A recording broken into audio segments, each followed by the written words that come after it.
We'll start out with the Pledge of Allegiance.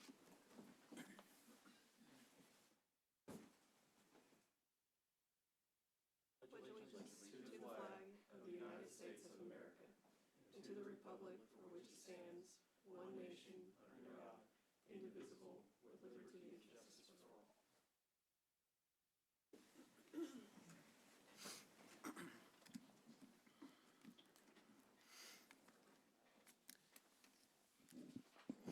Moving on to item 3, open forum. In accordance with the Texas Open Meetings Act, members of the commission shall not discuss, deliberate, or make any decisions on topics not posted on an agenda item. Speakers should address all remarks to the commission and limit your remarks to no more than 3 minutes. And when you do come up, please state your name and full address.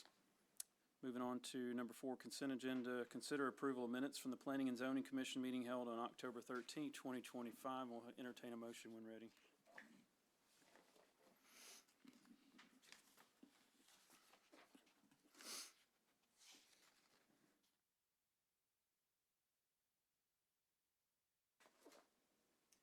I make a motion to accept the minutes. A second. All those in favor say aye. Aye. All opposed say same. Okay. Moving on to regular agenda number 5. I'm going to move this up. I'm going to move 5D up. Consider and make a recommendation concerning an ordinance of the City of Nacogdoches, Texas, amending Chapter 34, Environment, Article 5, Noise and Vibrations, and Chapter 118, Zoning, Article 7, Performance Standards of the Code of Ordinances of the City of Nacogdoches, Texas, providing severability clause, providing a continuation clause, providing a repeal clause, and providing an effective date. We need a motion to move that. Oh, okay. I make a motion to move 5D up to Yep. first. I will, yes. Second? Second. Yes. All those in favor say aye. Aye. All opposed say same. Thank Mr. you. City Attorney, carry on, please. Mr. Chairman, members of the commission, Jerry Baker, City Attorney, here to bring back an issue that the commission tabled at the last regular meeting regarding amendment to Chapter 34 and Chapter 118 of our Code of Ordinances that relate to our noise ordinance. Just as a summary, as you recall, the primary issue was to try to consolidate our noise regulations under Chapter 34 and remove those sections, Section 504 and 507 from Chapter 118. And because those sections are in Chapter 118, it was required that we bring this matter before this commission to have a recommendation made to City Council. Okay, that's per our zoning ordinance. So there were some issues raised at the last meeting, and we wanted to bring this back up and to address some of the potential questions and concerns the commission had. So I'm going to present essentially kind of an overview of what our current regulation is and how those regulations have been reviewed by the courts of this nation. Chief Kennedy is here to kind of address the issue from a boots on the ground kind of perspective from the police department. And then Mike is going to cover kind of the perspective from a land use issue. My presentation is going to be on the enforcement side, and then Mike is going to present it from the land use planning type side, if that's okay.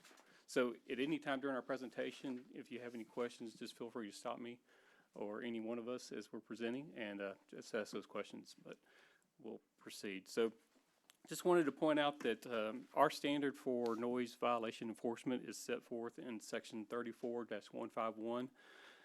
It says that a person commits an offense if he makes or causes to be made an unreasonably loud and disturbing noise or vibration in the city that is offensive to the ordinary sensibilities of the persons in the city. And you'll see two terms there that are highlighted and underlined. And that's intentional because, as you may recall from our last meeting, I continued to emphasize that we have an objective standard, and those two terms are the reason I point that out. And those two terms that will make our standard objective. So I noticed that as stated in that section of the code, a noise and vibrations only rise to the level of an offense if they are unreasonably loud and disturbing, or they disturb the ordinary sensibilities. So there's an inclusion of a reasonable standard, and without that term, if you just remove that term, then you're just talking about loud and disturbing. Well, that's subjective, because whatever's loud or disturbing to you may be not loud and disturbing to somebody else. Same thing with the sensibilities. We're not talking about everybody's sensibilities. We're talking about the ordinary sensibilities, because if we're talking about everybody, it could differ from me to you, okay? So courts have looked at these standards for a number of years. I've listed a couple here from the Fifth Circuit. Here's the Reeves versus McCon case from 1980. The Fifth Circuit, citing a U.S. Supreme Court opinion from 1968, found that a noise ordinance that required sound amplification to be controlled so it was not unreasonably loud was not unconstitutionally vague and therefore enforceable. In 2014, likewise, the Fifth Circuit upheld a city ordinance prohibited noise that annoys a reasonable person of ordinary sensibilities, and the court stated this language is opposed to an admittedly objective standard to the conduct of enforcement. If it wasn't objective, they wouldn't uphold it. They would find it vague, ambiguous, and so they would overturn. But because of this language that was included in those ordinances, the court was able to uphold those. So, okay, we have an objective standard. That's great. So how do we go about enforcing that? So one of the methods in which we have currently in our ordinances is the adoption of community standards. And you'll see those outlined in our code under section 152. And you'll see those specifically enumerated by particular types, whether they're talking about animals, vehicles, sound equipment. They're kind of segregated out. And what these do is they establish a prima facie evidence of the violation. So what that means is it's sufficient to prove it on its face that this is a violation. And one of the amendments that we've talked about is, kind of addressing that with related to sound equipment, kind of amending that language. So you'll see those red lines under that subsection 2 for sound equipment there. As set forth in the preamble for section 152, these are declared to be unreasonably loud, disturbing noises and vibrations that are presumed to be offensive. So again, establishing this prima facie evidence of a violation. And you see any one of those numbers of violations that the city of Nacogdoches has adopted as its community standards for these types. As I mentioned, one of the amendments has to do with the application of the plainly audible standard for the operation of the sound equipment. We've already have that standard in our current code related to sound equipment in vehicles, and we're kind of expanding that beyond just vehicles in the proposed amendment. But that standard has also been assessed and upheld by federal courts. 11th Circuit here. So reviewed an ordinance that provided that operation of sound reproduction device in such a manner as to be plainly audible at a distance of 100 feet from the building, structure, or vehicle in which it was located is considered prima facie evidence of a violation. And they upheld that ordinance. That's similar to the language that we're proposing in that amendment under subsection 2 of section 152. The court went on to hold this is an objective standard. We find that the language of this ordinance does not carry an inherent risk of arbitrary enforcement, and they upheld it not being void for vagueness. Excuse me. So another method for enforcing that standard that I mentioned at the very beginning is to establish what's called a decibel level regulation. And these do admittedly provide an objective finding because you get a number, right? So you use a decibel level reader and you come out with a number. Here's some issues, though, that I would point out, though. One thing is determine what type of measurement or frequency is going to be used, whether that's dBAs, dBCs, dBs. What level should be designated for certain land uses, residential versus industrial, and how is that determined? What number do you choose to apply? At what times do you apply those? Is there a decimal meter available to the officer responding to the complaint? Has the device been properly calibrated? Is there any ambient noise that might affect the measurement? Wind, for example, can affect on the measurement. So one or more of these issues may raise questions about the reliability of that number that you receive from the decimal reader. And if, it could be sufficient enough to raise reasonable doubt for prosecution. So whether we're talking about community standards or decibel reading, there's always, it's always comes down to the evidence. Either one. You're presenting evidence to establish either the community standard or the decibel reading. A pretty good defense attorney can poke holes in a lot of those cases, either way, what you're talking about. So I just wanted to point out I thought this case was interesting. It came out of the Fourth Circuit. But they analyzed an ordinance that established a maximal decimal level for residential, commercial, and industrial zones. And there was evidence that the police officers put into evidence during the district court case about the difficulty in determining the place of the measurement and how far the measurement was from the source of the sound, particularly in downtown areas, because property lines are very difficult to determine in those downtown areas when you have sidewalks and alleyways and all those kind of things. And you have multiple story buildings, and where that sound is generating from those buildings could affect your measurement of that device. And the court stated that because a violation depends on the subjective opinion of the investigator in determining those things, the speaker had no protection against the arbitrary enforcement of the ordinance and struck it down. So even if you have a decibel level type ordinance on your books, doesn't necessarily mean you're going to automatically get an automatic enforcement of that violation. So I'm just going to turn it over to Chief Kennedy right now, unless you have any questions for me at this point, and I'll just let him give his perspective, and then, of course, we'll have time at the end to follow up with any questions. Thank you. Thank you, sir.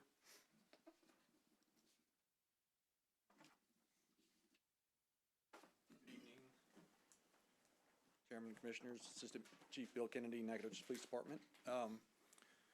So as we went through this process, we were very interested in how using a decibel meter, how establishing a decibel level, how it would affect enforcement of the ordinance. And to give you just a little bit of perspective, when I started my job here 26 years ago, we actually used a decibel level initially. We used the state level under the disorderly conduct statute, which is 85 decibels. And what we found is that it made it an unenforceable ordinance for us. Not one time in my career could we get to the 85 decibel level reading at a property line, because that's a very, very high level. It's very loud. Even though we could hear the noise very, very loud, we would continuously get complaints on the noise, we could never reach that decibel reading. So once it came to our attention that we had two conflicting ordinances, law enforcement has always used the Chapter 34 ordinance. We've never used what was in the zoning ordinance. So it comes to our attention that we have the conflicting ordinances, we want to gather some data. So we bought a decibel meter, and I went out and took a lot of readings throughout the city of Nacogdoches over several days. And generally what I found is that the ambient noise of the city of Nacogdoches in and of itself falls outside the acceptable decibel levels that are in the zoning ordinance.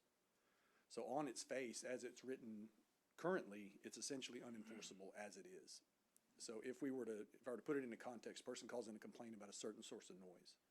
If we were to arrive and start to take decibel readings, the ambient noise of that space in and of itself would probably exceed what the ordinance authorizes. I think I was averaging somewhere in the mid-60s for just ambient noise of decibel readings, and that in of itself is above the daytime level and well above the nighttime level. But more importantly, what I found, and I found this very intriguing, is that I could not at any given point identify specific noises unless they were the only noise.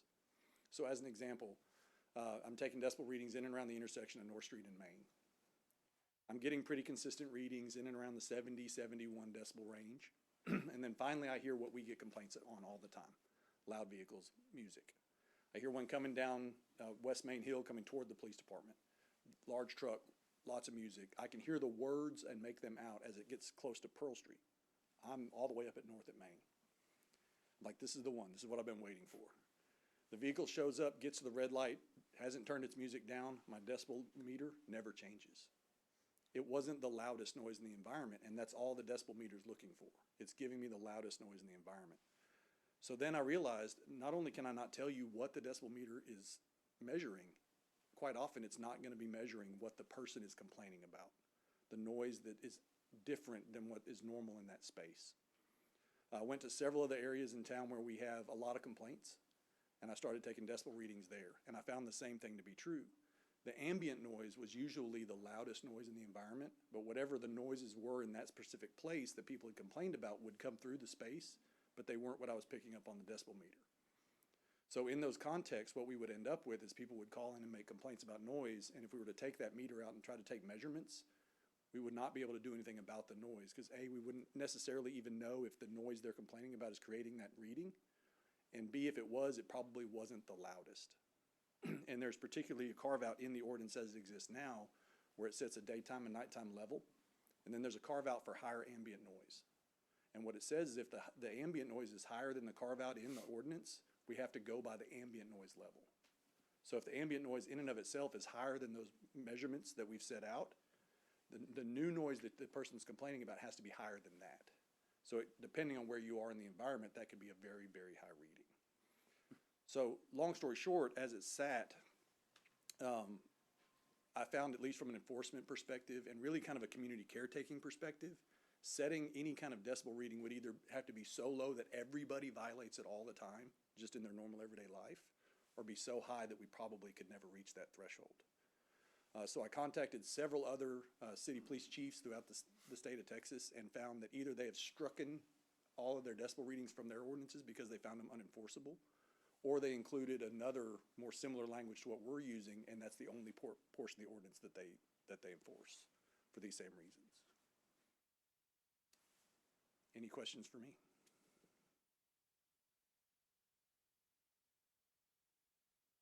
Thank you. Well, actually, I do have one question. Sure. Thank you for coming to speak to us and educating us on this. When you were taking readings, is it just mainly around our city centers and residential areas? So I did all of our major intersections. Okay. And then I did all of downtown. Okay. And I tried to get closer and further away from various sources of noise to see if I could see specific differences. Mm-hmm.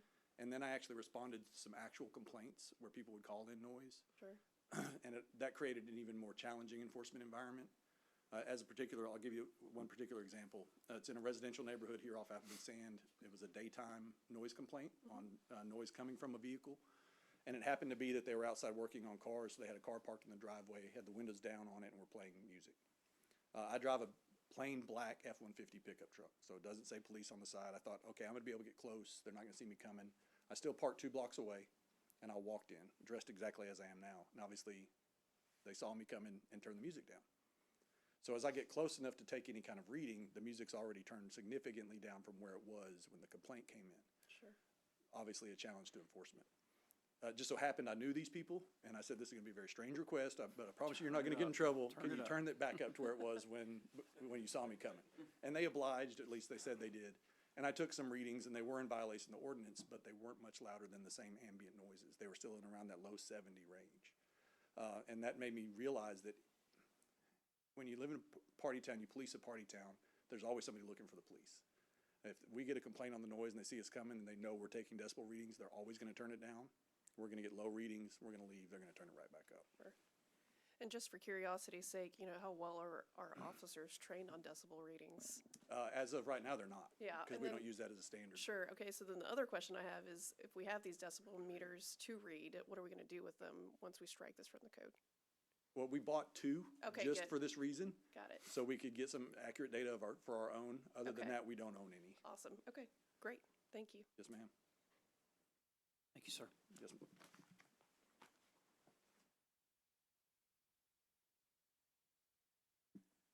Evening, Commissioners. Mike New, Executive Director of Development and Infrastructure. Kind of wanted to talk through briefly how we would regulate noise at the land use level. we're striking a lot of very specific language, but how do we do that in general with our zoning ordinance? So land use as an abatement tool, one of the primary ways to abate noise nuisances is to create distance. Greater the distance, lower the noise level. We do that a couple of different ways. One, just by our district regulations and our planning efforts, we try to segregate our industrial versus commercial versus residential areas and utilize that professional, commercial, and business district, those areas as buffers between those two extremes. That doesn't mean we're perfect around the city. There's certainly historical uses and grandfathering that has kind of muddied that a little bit, so it's not going to be perfect in a community like ours considering our age, but it is an effort that we try to maintain for one of many reasons, but also this is one of those reasons where you might have in your industrial districts uses that cater more to noise and traffic, like industrial. We want to separate those from residential. And our zoning map here kind of gives you a visual of what that looks like today. We have around our loop where a lot of our higher speed traffic is. You see a lot of business zone district areas buffering that particular highway. Now you don't see a lot of that on the northeast side and some on the southeast side because it's not as developed as our west side. We try to do that within our I-2 and I-1 districts. You see that on the very north and south end. And of course our airport is also within that industrial zoning category. So next to roadways, we try to limit that, but also utilize that business district and those high density residential areas to remove some of that potential noise nuisance from our industrial. Also related to distance and noise, we require minimum setbacks. You've seen that. We've covered that in many of our cases presented to you about what those minimum setbacks are for residential areas, not only our R1s and R2s, but what those setback requirements would be for R4, B1, B2. And those vary slightly depending on what they're adjacent to, but we'll cover one more in addition to this, but the setbacks give us that buffer as well. These very simple images were pulled from the Federal Highway Administration, and I show that to tell you that these are standards that our state and our federal agencies use as well. They use distance as a noise abatement tool for construction standards and design and planning standards that they use in their efforts for highway construction. And one more, noise barriers, physical barriers themselves. It's a common measure, and we apply that within our code in sections 428 and 429 of 118, where we require more restrictive setback rules and screening requirements for any commercial industrial district that is adjacent to a residential area. Many times we have fence requirements. We brought to you as an alternative. Many property owners would like to use existing evergreen buffers or landscape buffers to accomplish that as well, and we do allow for that. Here's a figure that's pulled specifically from that section showing distance requirements in relation to commercial and adjacent residential. This would also apply to any industrial that's adjacent to residential, with the intent that residential is the most sensitive to any noise generating areas.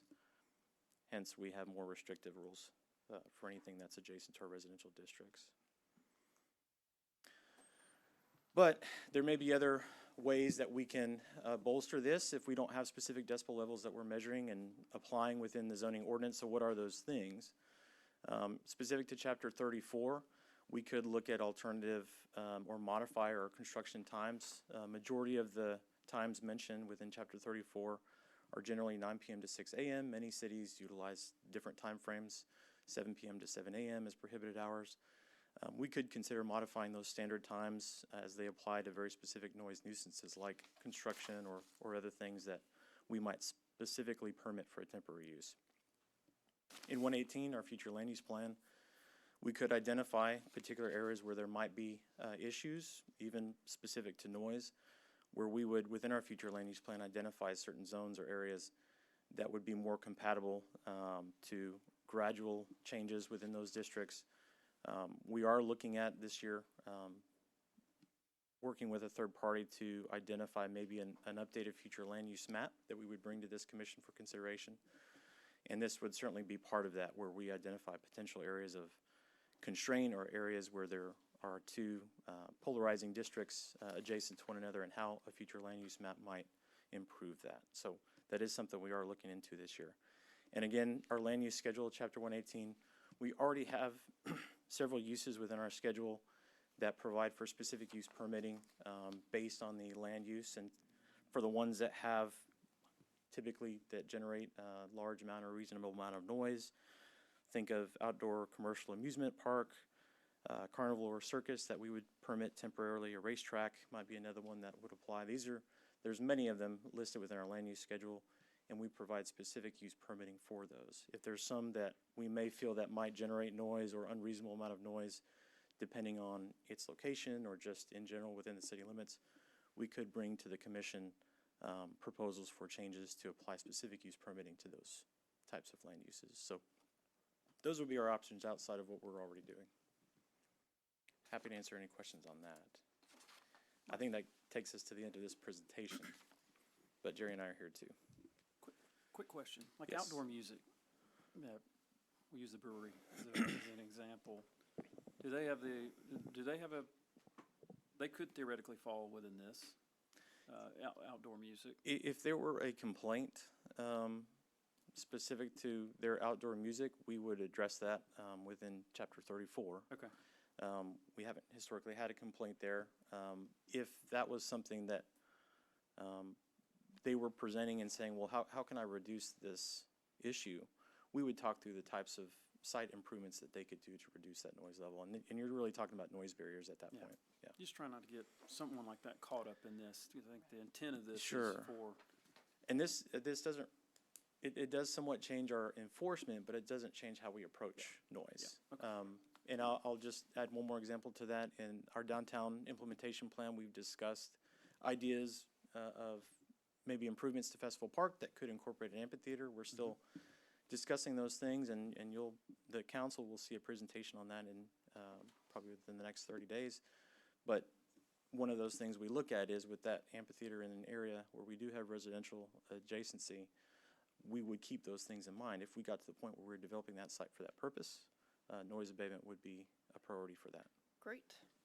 Thank you, sir. Yes. I have a question in terms of vibrational standards. So you guys talked about the noise standards. What about vibrational standards? We did strike the vibration portion within 118. That's something we'll probably still have to discuss it, although it's for the same reason. We don't have a measuring stick for that per se. That would apply probably to your concrete batch plant, Right. your site excavation activities. We'd probably have to look at how we would address that separately from some of the noise, but striking it from 118 still serves the same purpose.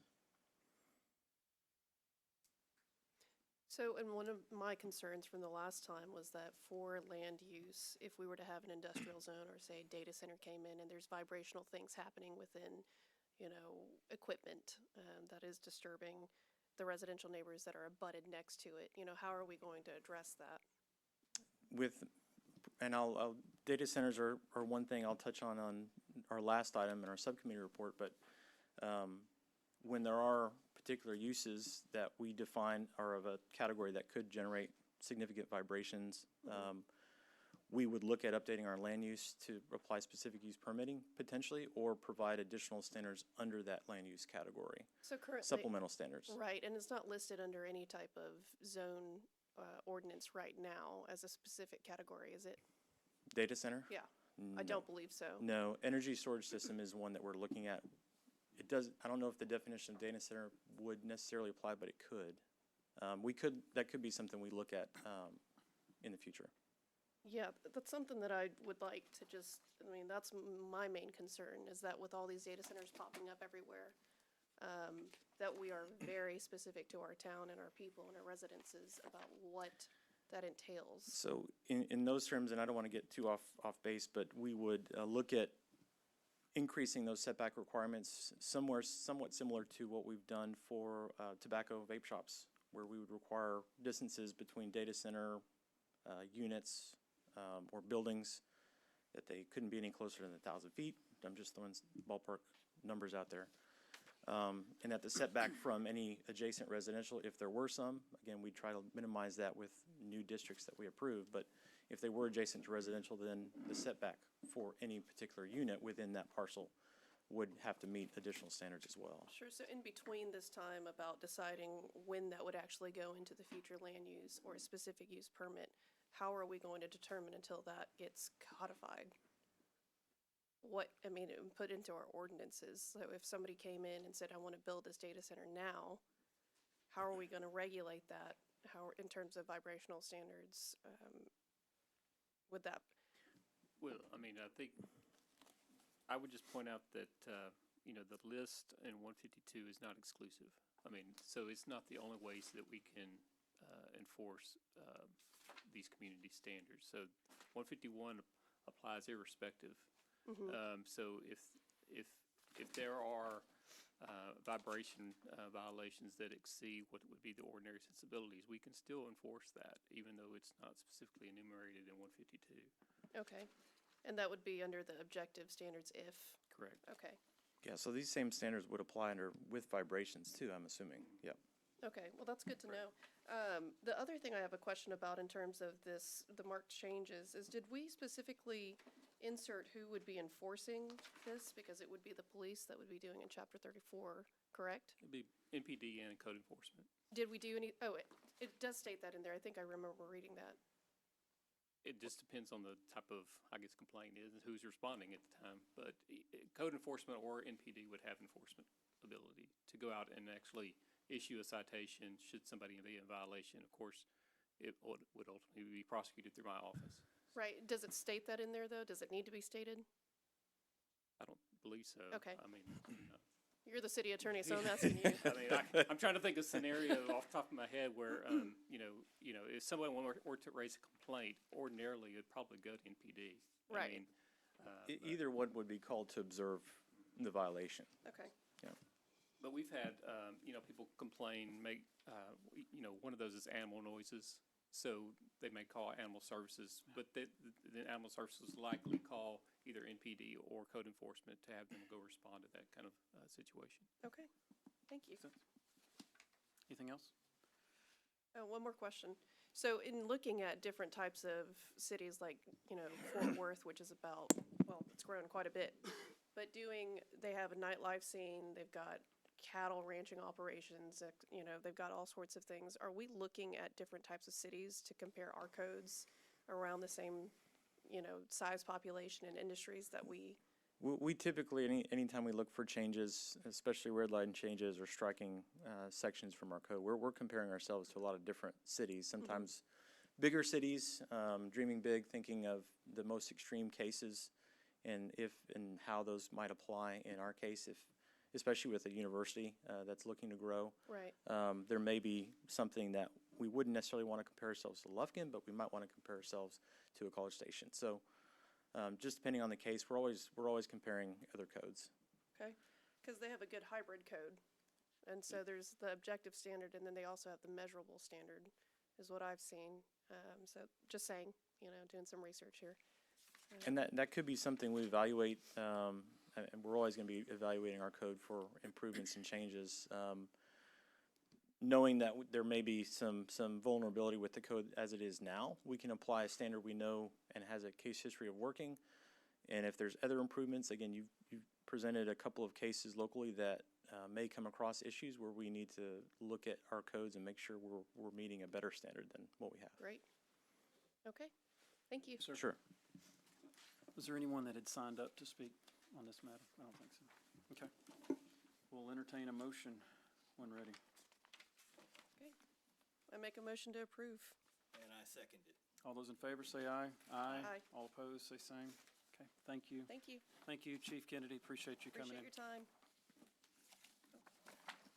We move that because I think it's in our best interest. We have law enforcement back in the community working as opposed to sitting in here, so thank you. Thank you so much for coming. Thank you. That was Thank you. educational. We'll move to 5A, which is a public hearing. Discuss and consider action on zoning case ZON 2025-13 regarding a zone change from A, agricultural, to B1, local business, on a portion of 2 tracts of land approximately 4.31 acres in size, more particularly described by the Nacogdoches Central Appraisal District, parcel 24725 being lots 44-D and 44F-F, City Block 54, and generally located northwest of the intersection of Park Street and Northeast Stallings Drive, Nacogdoches, Texas. Mr. City Planner. Good evening, Commissioners. Juan Paulette, City Planner. So the subject properties are located northwest of the intersection of Park Street and Northeast Stallings Drive. The parcels are currently wooded and undeveloped, and the applicant is requesting to extend the existing B1 local business zoning across both tracts to allow the development of an office facility. The subject properties are currently split zone between agriculture and B1 local business, as shown on the left side of your map. The applicant is requesting to rezone the western portion from agricultural to local business so that both tracts share the same zoning designation. This change would align the zoning across both parcels under common ownership and provide consistency for future development. The comprehensive plan designates the subject properties as commercial on the future land use map. This designation supports retail, service, and office uses such as shops, restaurants, and professional offices. The proposed B1 local business zoning is consistent with this designation and supports the goal of encouraging appropriately scaled commercial development along Northeast Stallings Drive. And this is a picture of the proposed site or the subject property along Park Street. And the commercial office to the south across Park Street. This slide shows the types of uses within the 200-foot notification area. Staff sent out 7 public meeting notices to those property owners and 8 notice postcards to property owners within 200 and 500 feet. Staff has not received any responses in favor or in opposition of this request. Staff coordinated a neighborhood meeting in the rec center on behalf of the applicant.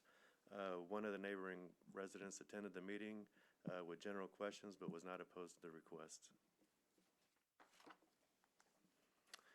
And staff believes that this request meets the conditions of approval as outlined in the staff report, and I'll be happy to answer any questions after the public hearing. Thank you, sir. Would anyone like to speak on this matter? If you do, just if you'll state your name and address, please. Ed Poole, Charles Poole Real Estate, 3505 North Street. Thank you for letting us hear the request today. I'm representing Arbor Hospice Care. They're the ones that are wanting to rezone this as a purchaser. Their intention is to put an office space there for their business, and it'll be one building, and it'll be very similar in use to the one across the street. So we just realized as we were going through the process that not all of that property had been zoned B1. So if you have any questions, I'd be glad to answer that. Thank you, Mr. Poole. Appreciate it, sir.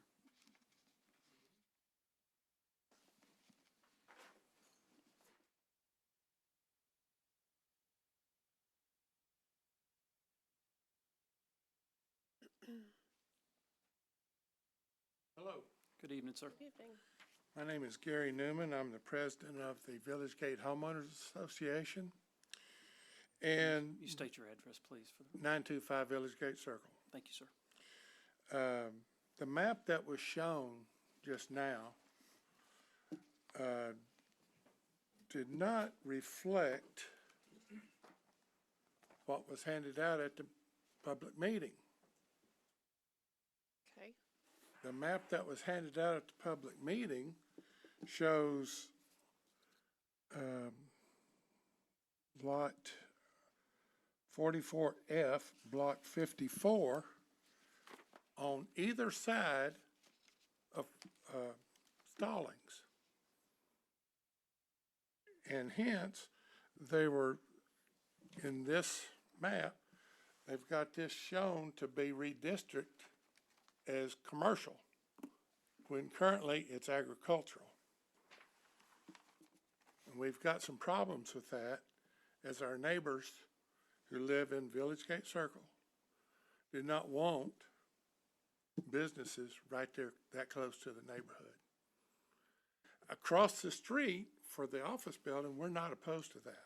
Okay. The way it's presented here is that it's not across it's inside the loop, not outside the loop. I'm just showing No, you I understand. what was handed out. And I didn't realize this until I got home and started studying this.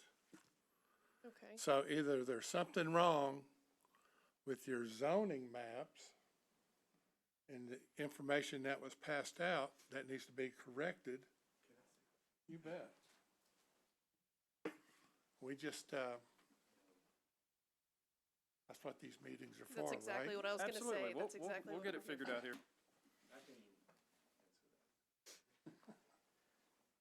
Phew. So, because the ArcGIS mapping system goes by parcel, all these tracks have the same parcel, but I guess we overlooked that part of the overlay was highlighted, but it was only supposed to be lots 44D and 44F that are requesting the rezone. Which are both But if you inside. notice, I know, yeah, that was a mistake. That, okay. and it states in our ordinance, the actual lot. Yeah, and I saw that Yeah. on your map that you displayed, Yes, sir. Okay. but we just want to make sure that, It is, and it's presented in our packet that we have to vote on, so this one is correct here, that's inside the loop, doesn't impact the parcel that you're concerned about. Correct. okay, very good. Yep. Yes, sir. Thank you for coming. Thank you. Is there anyone else that would like to speak on this? Okay, we'll close it to public comment and open up for discussion, commission discussion.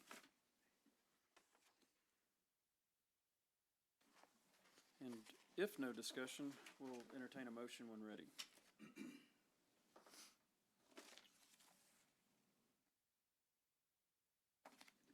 I make a motion to approve. I'll second. Okay, all those in favor say aye. Aye. Thank you, everyone that came in for that. Moving to 5B, public hearing, discuss and consider action on a specific use permit case, SUP 2025-05, regarding a specific use permit request for the expansion of an existing mini warehouse storage facility in B2 General Business District on one parcel of land approximately 2.35 acres in size, more particularly described by Natchitoches Central Appraisal District Parcel 82326 and located at 5210 Southeast Stallings Drive, Natchitoches, Texas. Mr. City Planner. Thank you, Chairman. Juan Paulette, City Planner. So this request is for a specific use permit to allow the expansion of existing mini warehouse storage facility located at 5210 Southeast Stallings Drive. Surrounding properties consist primarily of public uses. McMichael Middle School is located directly south, and Carpenter Elementary to the west. This facility was originally constructed in 2017, but did not receive a specific use permit at that time. The owner is now seeking to bring the property into conformance with the zoning ordinance and to add 2 additional storage buildings to the rear of the property. The property is zoned B2 General Business, which allows many warehouse storage facilities with approval of a specific use permit.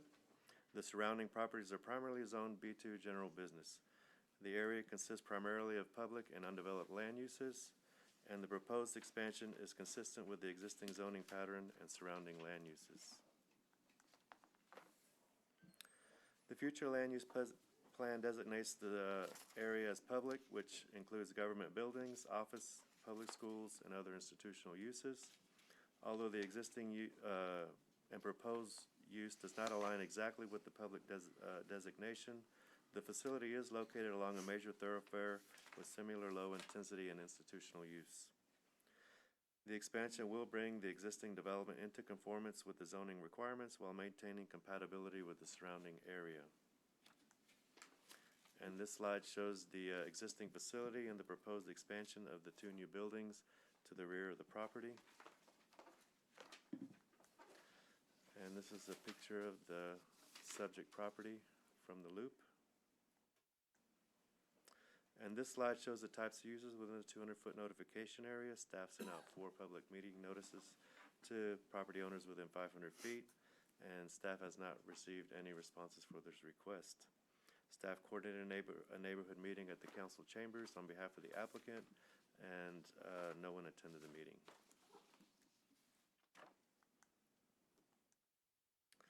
And staff believes that this request meets the conditions for approval as stated on the staff report, and I'll be happy to answer any questions after the public hearing.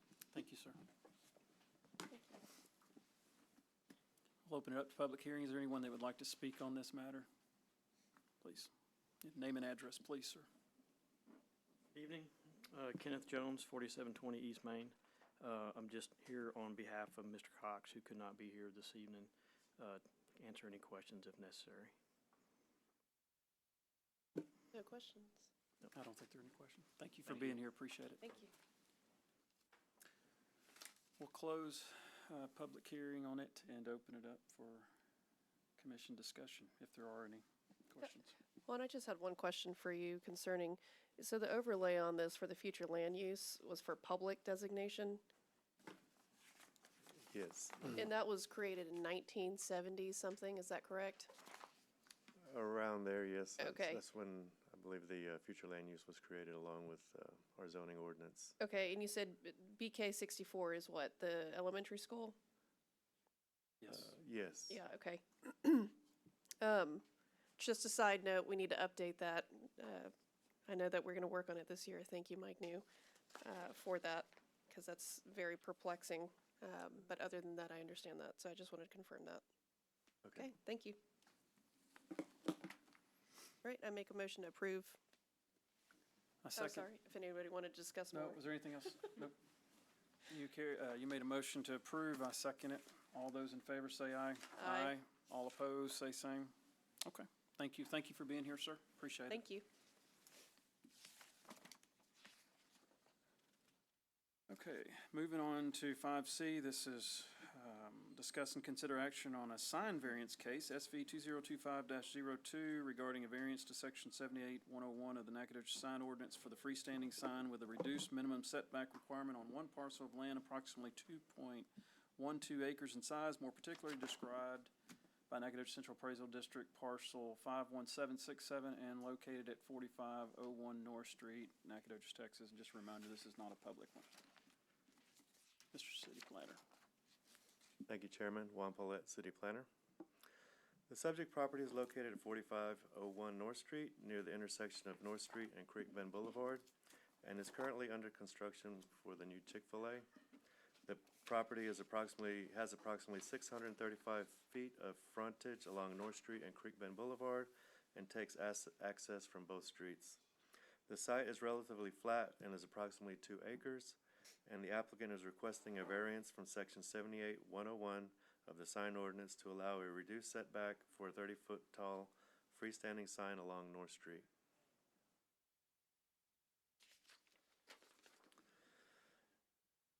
Section 78-101 of the sign ordinance establishes the required setback for freestanding signs. The ordinance states that no freestanding sign may be closer than 1.5 feet from the back of the street curb for every 1 foot of sign height, with a minimum distance of 12 feet. For a 35-foot tall sign, this results in a required setback of 52.5 feet from the back of the curb. The applicant is requesting a variance to reduce the setback to 42.6 feet, which is approximately a 10-foot reduction. Sorry, Juan, I have a question Sure. on that. You have it written as 42.8 feet on our agenda packet. Is it 42.6? I believe I have it at 42.6, but 42.8. Right, I just want to make sure that we Yeah. clarify for records. Okay. Yeah. It's approximately 10 feet, Yeah, a 10 okay. foot, we'll just call it a 10-foot variance. This slide shows the proposed location of the freestanding sign on the southeast corner of the property fronting North Street. And I have that one at 42.8, which is, yeah, what they provided us, 42.8. Okay. The applicant is requesting this variance due to underground detention system located within the front setback area, which limits where the sound foundation can be placed. On the right is the proposed sign, which complies with the maximum height and sign area. And this is a picture of the subject property, looking at the southeast corner where they're proposing to place the freestanding sign. And this picture is of the site looking south on the northeast corner. You see a large oak tree on the northeast corner of the property, and the tree would block the visibility of the sign if placed in that area, which limits placement options. Question. Mhm. How far is the right-of-way, state right-of-way there? Right there in that area is 30 feet. 30 feet? Mhm.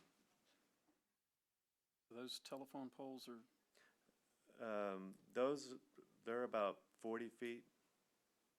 Actually, I think it's a little further than, I believe it's maybe 40, 45 feet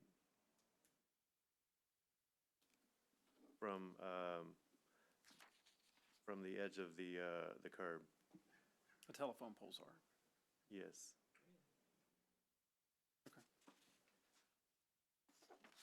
I'm sure they've taken that in consideration, putting the sign up, so, So that tree is approximately about 50 feet okay. from the edge of the curb. So they'll be on the end, just in between the So telephone pole and it'll the be like tree. right there. If they were to place it 52 feet on that north side, they'd be right there in line with that tree. And it may show this, but does the signs, this is all just for my own edification, does the sign setback start from where the edge of the uppermost part of the sign is, or where the pole is Where placed? the base of the pole. Where the pole is Mhm. placed, okay. Just curious.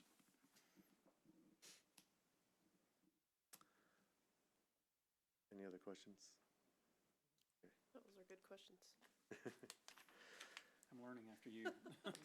So staff finds that this variance request generally meets the conditions for approval and would not be detrimental to the surrounding properties or contrary to the overall objectives of the sign ordinance. And this concludes my presentation. I'll be happy to answer any other questions from the commission.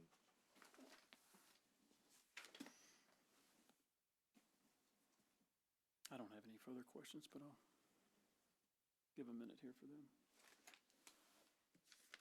Give me a second.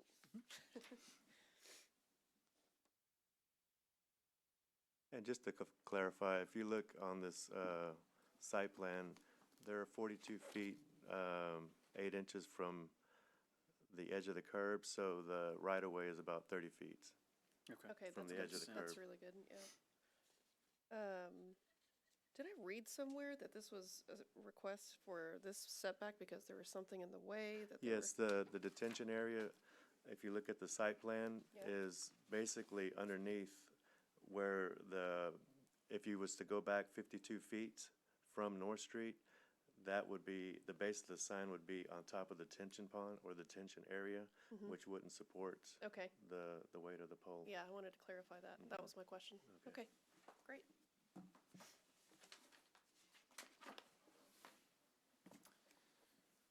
And I believe the applicants are here too, if you have any specific questions for them. No questions.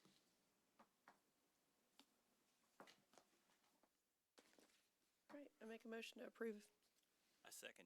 All those in favor say aye. Aye. All opposed, say same. Okay. Thank you. Thank you to applicants for being here.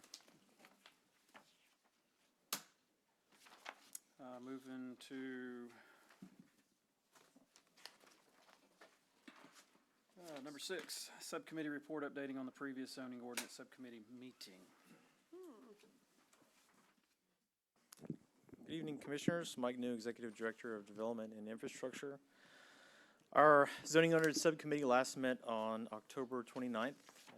Commissioner Rent was there representing our Planning and Zoning Commission. We covered Thank you for doing that. really four different Your items. Service. It wasn't that bad, was it? Well, we did have a small group. We only had one representative, I think, from each group for various reasons, but there were 3, each one representing. Oh, that's right. Both of our ZBA members were there. Okay. Regardless, we did talk briefly about the noise ordinance presentation you heard tonight. We wanted to make sure we're at least sharing any changes to our zoning ordinance while we have the subcommittee convened, that we're sharing that. It may not be something that we engage the subcommittee on discussions and for various reasons, especially if it's related to enforcement in another chapter, but from time to time, we do want to make sure that awareness is there and that if anything comes of those discussions that might be useful, we're at least sharing that information. So we did share a little bit about our presentation tonight with the subcommittee. We also talked about energy storage systems, and you had mentioned data centers. Not exactly the same, but similar maybe in terms of nuisance. Energy storage systems, we've already had a few requests for these types of systems. We call them BESS battery systems, but they could apply to other storage capacity types of uses. Even solar farms would have some type of facility or unit that where energy is stored, either in a battery component or some other component. Those could be sources of noise. Those could be visually unappealing. There's many reasons why those might need to be regulated within areas inside of our city limits. So we kind of talked at length about some red line additions to create and define what energy storage systems are within Chapter 118, and then place it within a particular zoning district. We did find that because of some of the hazards for decommissioning these units, potential issues if they were to be damaged or if there was a fire, many of the battery storage systems in particular are lithium based, and putting out those fires are nearly impossible if you talk to any one of our firefighters about that. So considering the hazards, we're kind of eyeing placing that within an industrial district. That is a change. We're pretty close. I think staff's prepared to bring those red line changes to the commission for changes to 118, maybe at the next meeting. So you should see that on our next agenda. Off-street parking regulations, we did cover that in a little bit more detail. We kind of focused on addressing, on the residential side, addressing multifamily parking standards. We do apply different standard to two-family dwellings as opposed to apartments or fourplexes. So we looked at maybe modifying that so that multifamily parking standards would be applied to anything that's truly multifamily, even two-family dwellings. With some discussion, I think there was some support there. We also looked at maybe possibly reducing the commercial standards that we have for parking. We see a lot of pavement, a lot of asphalt, especially from some of our bigger box locations, and even some of our smaller office uses. When those proposals come before us, there's a bit of a discussion about whether or not our standard is truly meeting the need or accommodating these other smaller business uses. So if we reduce that overall volume, how does the city benefit from that?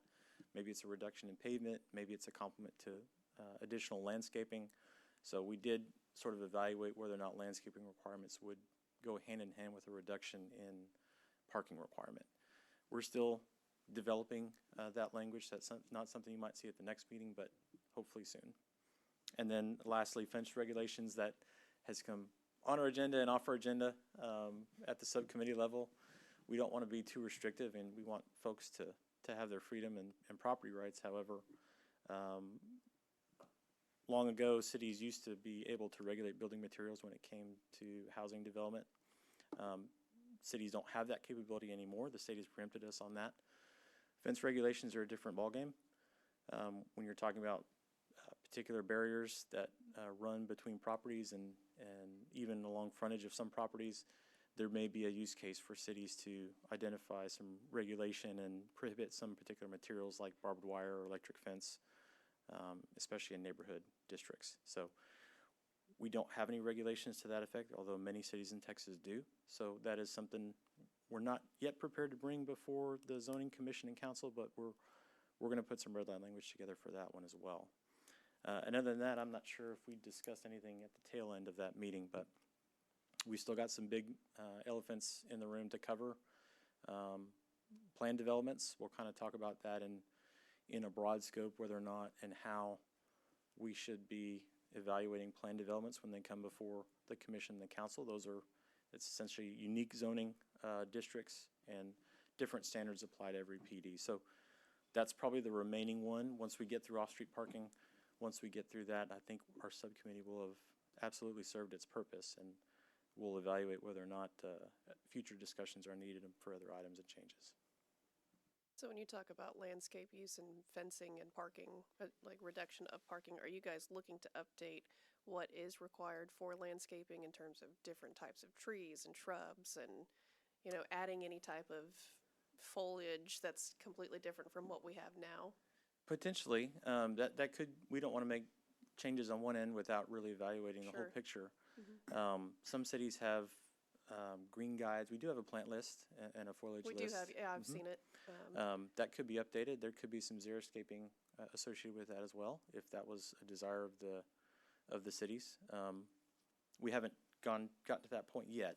Sure. We're looking at the parking particularly, but we had an eye on landscaping, especially within parking areas, landscape islands, shrubs and bushes as a complement to breaking up that visual adjacency of parking spaces, usually in the 10 to 12 parking space range. You're breaking that up with landscaping, you're improving that visual appeal. Right. And that's all we had. Did you have anything else you wanted to add? Thank you, sir. Thank you. Appreciate it. Thank you. Moving on to 7, future agenda items. Is there anything that we'd like to add to discuss in the future? Yeah, I'd like to, just on the landscaping thing Mike knew, it would be awesome if Nacogdoches could think 100 years ahead and plant some post oaks somewhere and look like when you're entering in the city, it's just a majestic place to come into. It's something that I've thought about a lot for our city, just to beautify it in some way, because as we enter in South Street and North Street, it's literally a barrage of signs. And they're all at different placement levels, and some are grandfathered in, and some have billboards, and some don't. And I'm like, what can we do as a city to beautify the city in some objective measure? And that would be to just plant a sapling of a post oak, you know? I don't think that's too much to require, personally, because if we're actually having them go out and buy crepe myrtles, you know, what does a sapling cost? How high does that have to be? I would really like to discuss that further. And there's a lot of implications with that. We can Sure, certainly, absolutely. kind of Root similar systems. to our floodplain ordinance presentation, where we kind of start large, cover what we currently have in our regulation, and then identify some objectives for how we address beautifying our gateways as one potential goal, Areas of but opportunity? also Yeah. preserving trees. That we kind of ventured into that area with our subcommittee a little bit. Tree preservation, I mean, some cities have whole sections dedicated to that. Yeah, there's some that are nuts, but, you know. And, you know, we could get to a point, especially with some interest in development kind of all around our outskirts, which you may have heard of, these solar farms. I mean, there's interest in some particular uses. They don't have a need for the trees, so those trees go away. Certainly, there's value to the trees that we have here. It's unique to our area of Texas. But how far Nacogdoches would go with tree preservation, we haven't yet discussed, so. Yeah, we can find a middle ground on that. Yeah. But yeah, that's great. I'd love to talk more about that. Okay. Bury the electrical. Let's talk about Yeah, that, let's too. talk about that too. Yeah, I know. And site development, permitting, our development standards in general, that's typically addressed outside the scope of what this commission reviews, but is Sure. also, it kind of goes hand in hand with how we maintain beautification. So Right. we're working on that. Okay, Thank Thank you, you. sir. Appreciate it. Before closing out, I'd just like to say thank you to all of you for what you do for the city, putting up with us. So thank you guys very much. yeah, It's thank you. late nights and a lot of work going out to these city meetings or the neighborhood meetings, et cetera. So thank you guys very much. Yeah. If there's nothing else, we'll adjourn at 6:03. Yay.